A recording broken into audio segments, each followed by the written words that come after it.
سبحانك أعوذ بالله من الشيطان الرجيم بسم الله الرحمن الرحيم الحمد لله رب العالمين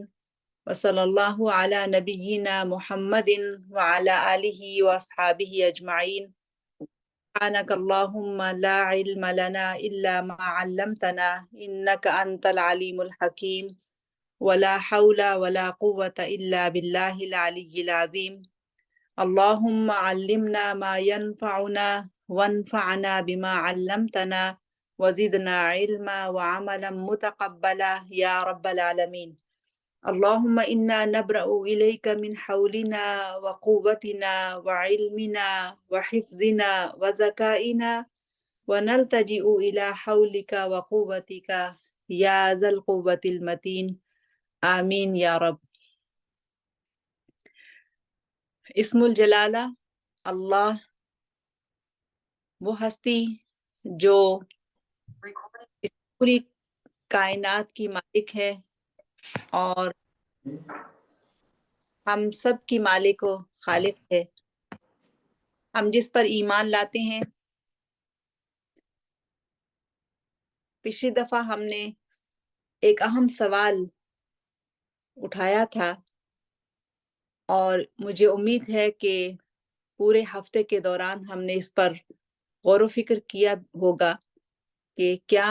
اللہ سبحانہ و تعالی ہمارے لیے صرف ایک عقیدہ یا خیال ہیں یا وہ ہم سب کے لیے حقیقت بھی ہیں. وہ ہستی کہ جو اس کائنات کی مالک اور خالق ہے اور میری اور آپ سب کی بھی مالک اور خالق ہے، اور اسی کا قانون میری اور آپ کی زندگیوں میں جاری و ساری ہے. اسی کے حکم کے تابع ہم زندہ ہیں اور اسی کے حکم پر ہم اس کی طرف واپس لوٹائے جائیں گے. وہ ہستی کہ جس کا نام ہماری زبان پر رہتا ہے، کیا وہ ہم سب کے لیے حقیقت ہے؟ اور اگر ہم اس کو حقیقت سمجھتے ہیں تو کس طرح سے وہ ہمارے لیے حقیقت ہے؟ کیا اس کا تعارف ہے؟ کیا اس کی پہچان ہے؟ وہ نام کہ جس کے اندر موجود ہر لفظ، جیسا کہ آپ سکرین پر بھی دیکھ رہی ہیں، اللہ، الف، لام اور پھر لام تشدید کے ساتھ اور آخر میں ہا، اللہ، اس کا ہر حرف صوتی ارتفاع سے منسلک ہے.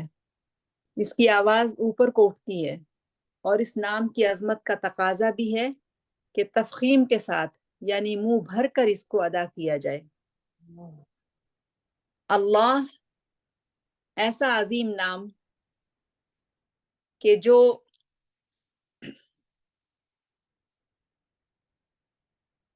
اتنی عظمت والا ہے،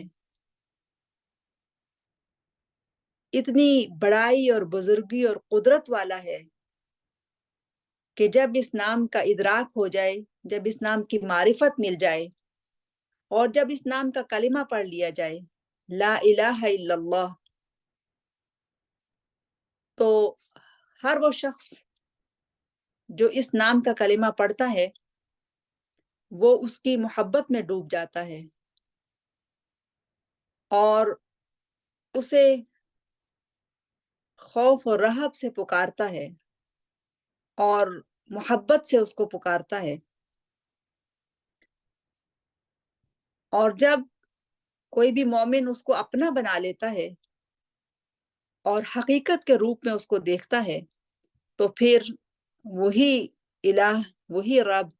وہی معبود جس کا نام اللہ ہے، وہ پھر اپنے پکارنے والے کا ہاتھ بھی بن جاتا ہے جس سے وہ پکڑتا ہے،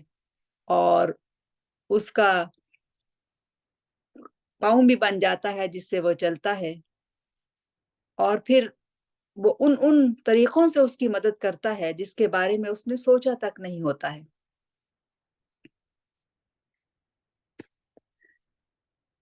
الہ کے مفہوم کو ہم نے سمجھا